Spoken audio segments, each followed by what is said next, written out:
Hello, welcome to Warzone blog. In today's news, I will bring you the latest predicts and latest updates on the Russia-Ukraine conflict. Russia have been advancing in all directions in the Donetsk region and repelling an invasion attempt of the Ukraine force on the Russian territory and keep its momentum. Russia are not just gaining ground in the Ukrainian territory, but they are gaining ground in global politics and dialogue. Remember, Russia has been strongly advocating for new world order, where the West and when the West and its allies are not the leading power. Russia is gaining its objective. Now China controls the global purchase power in terms of market value. The world has been realizing the American and Western hypocrisy. Now many countries start to imagine the truth and then realize they can be the next target of the American sanction. In the past 24 hours, Russia captured Skuchnoye, Losovaya in Kharkov region. With this village, Russia cut the supply chain to Kursk region.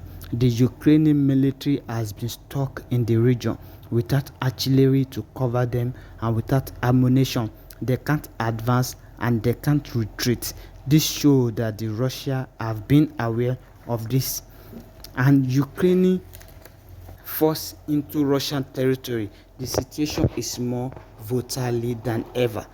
The Ukrainian force managed to sustain their operation in the Kursk region. It could force Russia to divert resources from the other front, but this is not happening.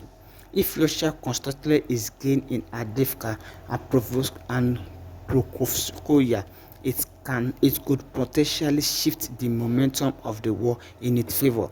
Both scenarios carry significant risk and could lead to further escalation, or alternatively open door for new diplomatic efforts to de-escalate the conflict.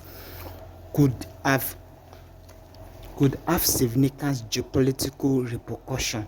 Ukraine move into Russian territory might provoke a strong response from Moscow, potentially leading to further escalation. This could also affect international relations, and Ukraine allies will now need to consider how to respond to this phase of conflict. On the other hand, Russia captured Bakhmut and Avdiivka. The offensive of Pokrovskoye could be seen as a significance of Moscow's determination to consolidate its gain in the Donetsk region. The American and the NATO ally now have been considered to continue sending military support to the Ukraine or to withdraw. Ukrainian dream to gain back its territory from the 1991 border has now been a deluge. It's like their president Volodymyr Zelensky is delusional. Ukraine troops are currently operating in the Kursk region inside Russian territory. This bold move appears to be a part of a broader strategy to disrupt Russian military operation, but they are not gaining what they are there for. They are not gaining it. The Ukraine force seems to be focusing on the key infrastructure and supply routes, aiming to create confusion and stress Russian defense line. Ukraine force has destroyed bridges in Kursk region. However, with all this, they are not gaining what they determined to gain. And if they want to invade the Kursk region to trade land with Russia for the Crimea and the Donbass, Zaporizhia and Donetsk region, this is impossible with Russia. It can be possible with the British.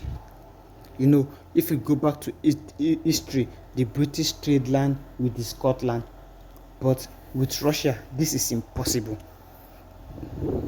The Kursk region has been part of the Russian Federation for more than 300 years, and now Ukraine has been re-educating them. What can Ukraine educate them for this short time period, and it will affect their long time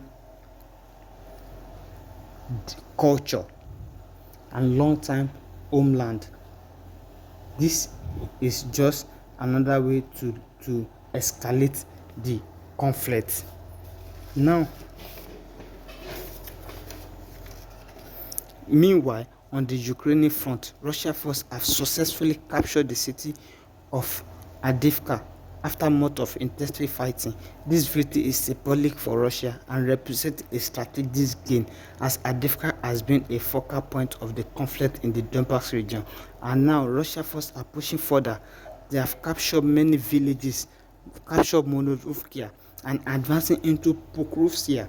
This town has been heavily fortified by Ukraine defenders since 2014, after the coup d'etat in the Ukraine, where they changed the president, and the people of the Donbass doesn't accept this. The Ukrainians have been bombarding their own citizens, have been bombing them since 2014, before Russia President Vladimir Putin decided to join and help the people of Donbass in year 2022. See, thank you for joining Warzone Blogger. Subscribe for more, for latest news. Thank you. Bye.